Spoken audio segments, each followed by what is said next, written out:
जय जय राम कृष्ण हरी, जय जय राम कृष्ण हरी. जय हरी विठ्ठल माऊली. आज आपण आपल्या आजच्या व्हिडिओमध्ये पांडुरंगाच्या एका अशा अद्भुत रहस्याबद्दल जाणून घेणार आहोत. त्याबद्दल अनेक भक्तांनी ऐकले आहे, पण त्यामागचे खरे कारण फक्त कमी लोकांना माहीत आहे. तुम्ही कधी विठ्ठलाच्या मूर्तीकडे, कानाकडे नीट पाहिले आहे का? त्यांच्या कानात मासे का आहेत? हा केवळ एक अलंकार आहे की त्यामागे एखादे गूढ रहस्य दडले आहे? या माशांचा संबंध कोणत्या पौराणिक कथेशी आहे आणि भगवान विठ्ठलाने असा अलंकार धारण करण्यामागचा आध्यात्मिक संदेश नेमका काय आहे? या सर्व प्रश्नांची रंजक आणि भक्तिमय उत्तरे तुम्हाला आजच्या या कथेत मिळणार आहेत. त्यामुळे हा व्हिडिओ शेवटपर्यंत नक्की पहा, कारण प्रत्येक क्षणी तुम्हाला विठ्ठलाच्या महिमेचे एक नवीन रहस्य उलगडता जाईल. पण त्याआधी जर तुम्ही भगवान विठ्ठलाचे खरे भक्त असाल तर या व्हिडिओला एक लाईक नक्की करा आणि विठ्ठलाच्या अशाच अद्भुत कथा, भक्तिमय रहस्य आणि आध्यात्मिक माहिती पाहण्यासाठी आमच्या चॅनलला सबस्क्राईब करा. तसेच कमेंटमध्ये पुंडलिक वरद हरी विठ्ठल श्री नक्की टाईप करा. चला तर मग जाणून घेऊया विठ्ठलाच्या कानात मासे का आहेत. ही कथा आहे कान्हो नावाच्या एका अत्यंत गरीब पण मनाने श्रीमंत असलेल्या कोळ्याची. कान्हो हा अथांग समुद्राच्या किनाऱ्यावर राहणारा एक साधा आणि अतिशय निष्पाप मच्छीमार होता. त्याचे संपूर्ण जीवन समुद्राच्या उसळणाऱ्या लाटांवर आणि रोजच्या मासेमारीवर अवलंबून होते. कान्होला ना कोणते वेद माहीत होते, ना कोणते संस्कृत मंत्र त्याला येत होते. त्याला फक्त आपले मासेमारीचे काम प्रामाणिकपणे आणि निष्ठेने करणे एवढेच माहीत होते. त्यांच्याकडे संपत्तीच्या नावावर फक्त एक जुने फाटलेले जाळे आणि छोटीशी लाकडी तुटलेली बोट होती. पण कान्होच्या हृदयात एक अशी अमूल्य संपत्ती दडलेली होती, जिची तुलना जगातील कोणत्याही संपत्तीशी होऊ शकत नाही. ती संपत्ती म्हणजे सावळ्या विठुरायावरी त्याची अडळ आणि निस्यम भक्ती होती. रोज पहाटे अथांग समुद्रात जाताना आणि जाळे फेकताना फक्त विठ्ठल विठ्ठल या नावाचा अखंड जप करत असे. समुद्राच्या भयंकर लाटांची लढताना त्याला आयुष्यात कधीच भीती वाटत नसे, कारण त्याचा असा ठाम आणि अढळ विश्वास होता की त्याचा सावळा विठुराया त्याच्या पाठीशी नेहमी खंबीरपणे उभा आहे. तो देवळातील दगडी देवाला मानण्यापेक्षा आपल्या अंतःकरणातील जिवंत देवाला जास्त मानत असे. एके दिवशी कान्होच्या गावामध्ये काही वारकरी आले आणि त्यांनी तिथे एका सुंदर कीर्तनाचे आयोजन केले. कान्हो गर्दीच्या लांब उभा राहून हे कीर्तन अतिशय तल्लीन होऊन आणि डोळे मिटून ऐकत होता. कीर्तनकाराने विठ्ठलाच्या दयेचे, क्षमाशीलतेचे आणि अथांग प्रेमाचे इतके सुंदर वर्णन केले की कान्होचे डोळे पाणावले. त्याचे मन पंढरीच्या दिशेने धावून घेऊ लागले आणि त्याला सावळ्या रूपाचे वेड लागले. कीर्तनकाराने सांगितले की पंढरीचा पांडुरंग हा दीनांचा आणि अनाथांचा खरा नाथ आहे. तो भक्तीची जात, धर्म, कपडे किंवा संपत्ती कधीच पाहत नाही. तो फक्त भक्तांचा शुद्ध भाव पाहतो. जो कोणी अत्यंत प्रेमाने आणि तळमळीने त्याला हाक मारतो, देव त्याच्यासाठी सर्व नियम मोडून धावून जातो. भक्त पुंडलिकासाठी जसा तो विटेवर उभा राहिला तसा प्रत्येक खऱ्या भक्तांसाठी उभा असतो. हे या लौकिक विचार ऐकून कान्होच्या मनात विठ्ठलाला प्रत्यक्ष भेटण्याची एक अत्यंत तीव्र ओढ लागली. देवाच्या भेटीची ओढ आता त्याला दिवस रात्र स्वस्थ बसू देत नव्हती. त्याची झोप उडाली होती, पण लगेचच त्याच्या मनात एक अत्यंत वेदनादायी विचार आला आणि तो दुःखी झाला. मी तर एक अत्यंत गरीब आणि अडाणी कोळी आहे, ज्याला समाजाचा कोणताही स्तर नाही. मी जगाच्या पालनकर्ता देवाला भेटायला असा रिकाम्या हाताने कसा जाऊ? इतर लोक देवाला भेटताना सोनं, नाणं, फळं, फुलं आणि गोड नैवेद्य देतात, पण माझ्याकडे तर असं काहीच नाही जे मी त्या परब्रह्माला अर्पण करू शकेल. त्याने रात्रभर विचार केला की त्याच्याकडे स्वतःच्या मालकीची सर्वात मौल्यवान गोष्ट कोणती आहे, आणि पहाटे त्याला त्याच्या मनातून उत्तर मिळाले, त्याचे प्राणप्रिय मासे. त्याने अतिशय भावुक होऊन ठरवले की तो समुद्रातील सर्वात सुंदर आणि दुर्मिळ मासे पकडून आपल्या देवाला भेट देईल. हीच त्याच्या आयुष्यातील सर्वात मोठी आणि मौल्यवान पुंजी होती. दुसऱ्या दिवशी पहाटेच उठून कान्होने आपली छोटीशी बोट अथांग समुद्रात ढकलली. त्याने आभाळाकडे पाहून देवाची अत्यंत काकुळतेने प्रार्थना केली आणि आपले जाळे पाण्यात फेकले.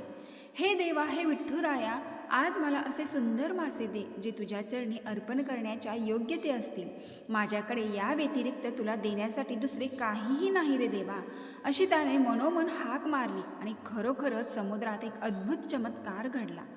कानोने जाळे ओढले तेव्हा त्यात 2 अतिशय सुंदर रुपेरी आणि सोनेरी छटा असलेले जिवंत मासे होते. ते मासे इतके तेजस्वी होते की ते पाहून कानोचा आनंद गगनात मावेना असे झाले. त्याला वाटले जणू साक्षात विठ्ठलानेच त्याला हा अनमोल रत्न प्रसादाच्या रूपाने दिला आहे.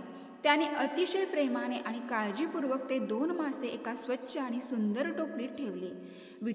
रायाच्या भेटीच्या कल्पनेने आणि आनंदाने त्याचे देहभान पूर्णपणे हरपून गेले होते. तो अनवाणी पायानेच कोणताही विचार न करता थेट पंढरपुराच्या दिशेने चालू लागला.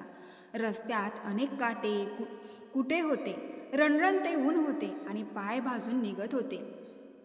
पण देहाचे भान विसरलेल्या कानोला या कशाचीही पर्वा नव्हती. त्याला फक्त देव दिसत होता. त्याच्या ओठांवर फक्त विठ्ठल विठ्ठल हा एकच अखंड जप चालू होता. त्याच्या डोळ्यात देवाला भेटण्याची सुंदर स्वप्न होती आणि हृदयात अथांग भक्तीचा सागर उसळत होता. त्याचा या पायी प्रवास म्हणजे भक्तीची आणि प्रेमाची एक अत्यंत कठीण परीक्षाच होती. अनेक दिवसांच्या अखंड आणि खडतर पायी प्रवासानंतर कानोने अखेर पंढरपुरात पोहोचला. पवित्र चंद्रभागेत स्नान करून तो थेट विठ्ठलाच्या महाद्वाराकडे वेड्यासारखा धावला. मंदिराचा तो सुवर्ण कळस पाहून त्याने आनंदाने आपले दोन्ही हात जोडले. अश्रुनयनाने त्याने कळसाला साष्टांग नमस्कार केला आणि त्याचे मन भरून आले. मंदिरात भक्तांची खूप मोठी गर्दी होती आणि सर्वत्र हरिनामाचा गजर सुरू होता. लोक देवाला फळे, फुले आणि नैवेद्य अर्पण करण्यासाठी रांगेत शिस्तीत उभे होते. कानोही आपल्या हातातील ती 2 माशांची टोपली घेऊन रांगेत अत्यंत नम्रपणे उभा राहिला. त्याचे संपूर्ण लक्ष फक्त गाभाऱ्यातील त्या विठ्ठलाच्या सावळ्या आणि सुंदर मूर्तीकडे होते. पण अचानक मंदिरातील काही कर्मचाऱ्यांनी आणि पुजाऱ्यांनी लक्ष कानोंच्या वेशभूषेकडे गेले. त्याच्या फाटक्या कपड्यांवरून आणि हातातल्या टोपलीवरून त्यांना तो मच्छीमार असल्याचे लगेच समजले. त्यांनी अजिबात विलंब न लावता त्याला रांगेतून अत्यंत क्रूरपणे बाजूला खेचले. हे मूर्खा, हे काय घेऊन आलायस तू देवाला द्यायला? एका पुजाऱ्याने अत्यंत रागाने विचारले. कानोने अतिशय नम्रपणे आणि भोळेपणाने उत्तर दिले, महाराज, माझ्या लाडक्या विठुरायासाठी मी ही भेट आणली आहे. मी हे सुंदर मासे त्याला अत्यंत प्रेमाने नैवेद्य म्हणून आणले आहेत. हे ऐकताच आजूबाजूचे लोक संतापाने लाल झाले आणि त्याने कानूला वेढले. अरे पापी माणसा, पांडुरंगाच्या पवित्र मंदिरात तू मासे घेऊन आलास. देवाला तू असा अपवित्र नैवेद्य दाखवणार? तुझ्यामुळे संपूर्ण मंदिर आणि आमचा देव अपवित्र होईल, असे म्हणत त्याने कानोवर अत्यंत बोचऱ्या शब्दाचे वार सुरू केले. कानोही अतिशय घाबरला आणि त्याच्या डोळ्यातून अश्रूंच्या धारा होऊ लागल्या. तो सर्वांसमोर हात जोडून त्यांची अत्यंत खेविळवाने विनवणी करू लागला. महाराज, मला यातले काहीच समजत नाही. मला तुमचे नियम माहीत नाहीत. माझ्याकडे देवाला द्यायला दुसरं काहीच नव्हतं, म्हणून मी अतिशय प्रेमाने हे घेऊन आलो आहे. मला फक्त एकदा क्षणासाठी माझ्या देवाला डोळे भरून पाहू द्या, अशी त्यांनी हाक मारली. पण लोकांनी त्याचे काहीच ऐकले नाही आणि त्याला ढकलण्यास सुरुवात केली. त्याने त्याला मंदिराच्या बाहेर महाद्वाराच्या पायरीवरून अक्षरशः ढकलून दिले. तुझ्यासारख्या अडाणी आणि पापी माणसाला देवाचे दर्शन घेण्याचा कोणताही अधिकार नाही. इथून ताबडतोब चालता हो, नाहीतर आम्हाला तुला खूप मारावे लागेल, अशी कठोर धमकी त्याने कानूला दिली. कानो मंदिराच्या पायऱ्यांशी अत्यंत हताश होऊन रडू लागला. त्याचे मन दुःखाने भरून आले होते आणि त्याला श्वास घेणेही कठीण झाले होते. जगातील या कठीण नियमांनी त्याच्या निर्मळ आणि शुद्ध प्रेमाला पायाखाली तुडवले होते. तो लहान मुलासारखा हमसून रडू लागला आणि त्याने मंदिराच्या कळसाकडे पाहून टाहो फोडला. हे विठुराया, हे मायबापा, मी खरोखरच इतका पापी आणि वाईट आहे का रे? मी अडाणी आहे, मला जगाचे नियम माहीत नाहीत, पण तुझ्यावर प्रेम खोटं आहे का? तू खरोखरच माझा आणि माझ्या या गरिबाच्या प्रेमाचा स्वीकार करणार नाहीस का? तिकडे मंदिराच्या गाभाऱ्यात एक अत्यंत अद्भुत आणि भावपूर्ण घटना घडत होती. साक्षात पांडुरंगाच्या सुंदर डोळ्यातून आज अश्रूंच्या धारा अखंड वाहत होत्या.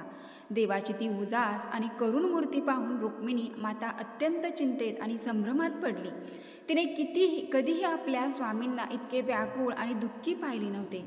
रुक्मिणी मातेने अतिशय प्रेमाने आणि काळजीने विचारले, हे प्राणनाथ, जगाचा पालनकर्ता असलेल्या आपल्या डोळ्यातून आज हे अश्रू का वाहत आहेत? आपल्या सावळ्या आणि नेहमी हसऱ्या असलेल्या चेहऱ्यावरील हा विषद नेमका कशाचा आहे? जगावर कोणतं मोठं संकट आले का? तिने विचारले. विठ्ठलाने अत्यंत जड अंतकरणाने हुंदका देत मातेला उत्तर दिले, रुक्मिणी, माझा एक अतिशय निष्पाप लेकरू माझ्या भेटीसाठी अनेक कोस अनवाणी चालत आला आहे. पण या जगाच्या खोट्या अहंकाराने आणि कठोर नियमाने त्याला माझ्या दारातच अडवून ठेवले आहे. त्याने माझ्यासाठी आणलेली भेट जगाच्या दृष्टीने अपवित्र आणि वाईट असेल, पण माझ्यासाठी ती भेट त्याच्या हृदयाचा तुकडा आहे. त्याचे माझ्यावरील अथांग प्रेम आहे. तो तिथे बाहेर महाद्वारावर माझ्या नावाने अत्यंत व्याकुळ होऊन रडत आहे. त्याच्या डोळ्यातून पडणारा प्रत्येक अश्रूंचा थेंब माझ्या काळजावर एखाद्या तीक्ष्ण बाणासारखा आघात करत आहे, असे म्हणत देवाने आपला कंठ दाटून आल्याचे दाखवले. रुक्मिणीना ऐकून हसली आणि अतिशय मायेने म्हणाली, उशीर का करताय स्वामी? जा आणि या अहंकारी जगाला दाखवून द्या की भगवंताला कोणत्याही परंपरेपेक्षा किंवा नियमांपेक्षा भक्तांचा शुद्ध भाव आणि प्रेम जास्त प्रिय असते. कान्होही मंदिराच्या बाहेर पायरीवर बसून सतत आणि अखंड रडत होता. दुःखाने आणि उपासाने त्याच्या डोळ्यासमोर आता अंधार दाटून आला होता आणि अचानक त्याला एक अत्यंत मधुर, शांत आणि करुणामय आवाजाने हाक मारली, कान्हो, माझ्या वेड्या लेकरा, का रडतोस? असा कान्होने चमकून आपल्या डोळे उघडले आणि समोरचे दिव्य दृश्य पाहून तो थक्क झाला. साक्षात पांडुरंग त्याच्या गळ्यात तुळशीची माळ होती आणि कपाळावर बुक्का होता. तो तिथे उभा होता. विठ्ठलाच्या त्या दिव्य आणि अलौकिक तेजाने आजूबाजूचा संपूर्ण परिसर उजळून निघाला होता. कान्होला स्वतःच्या डोळ्यावर आणि नशिबावर विश्वासच बसेना. तो तसाच उठला आणि धावत जाऊन थेट देवाच्या चरणांवर कोसळला. विठ्ठल आणि अतिशय मायेने कान्हो खाली वाकून उचलले आणि आपल्या हृदयाशी घट्ट लावले. कान्होई, तू का रडतोस? तू तर माझ्या कितीही सुंदर आणि अनमोल भेट आणली आहेस. मला दाखव तुझे ते सुंदर मासे. देवाने अतिशय प्रेमाने विचारले. कान्होने रडत रडत ती टोपली देवाच्या हातात दिली आणि तो हात जोडून म्हणाला, पण देवा, लोक म्हणतात हा नैवेद्य अपवित्र आहे आणि मी तुला हे देऊन घोर पाप करत आहे. मी अडाणे आहे.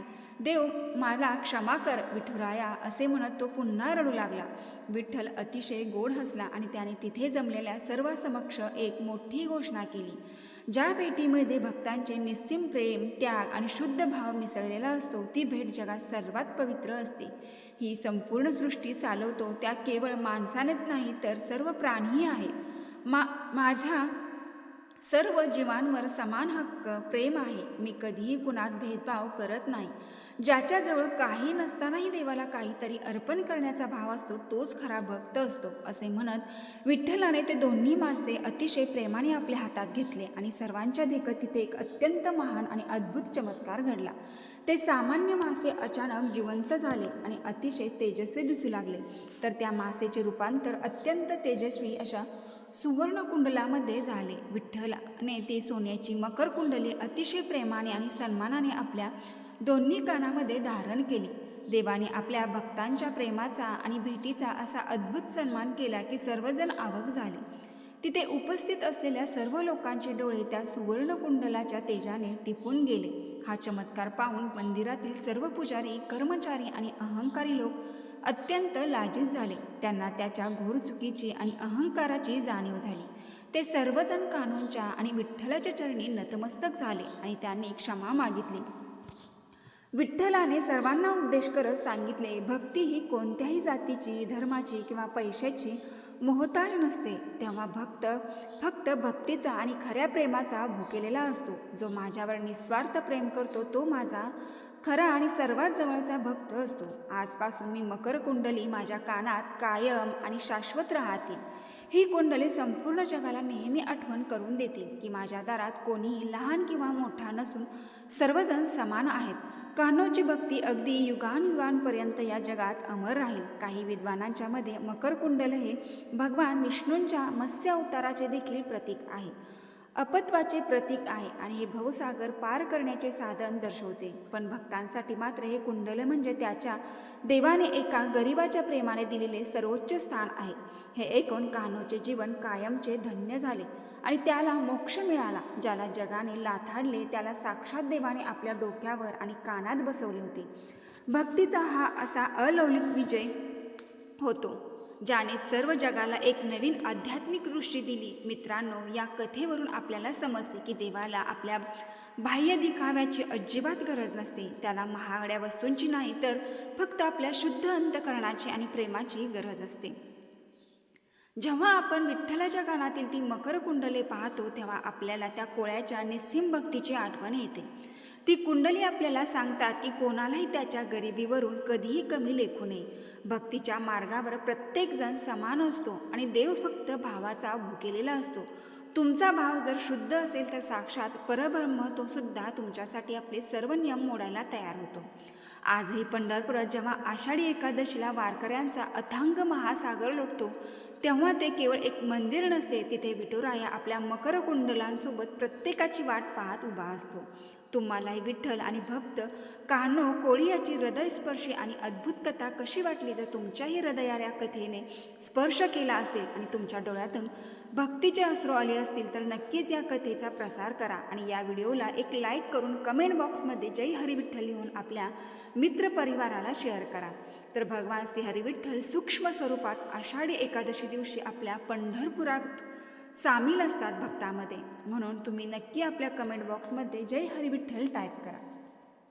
ही व्हिडिओ पूर्ण माहिती आवडली असेल तर नक्की जय हरी विठ्ठल टाईप करा. धन्यवाद.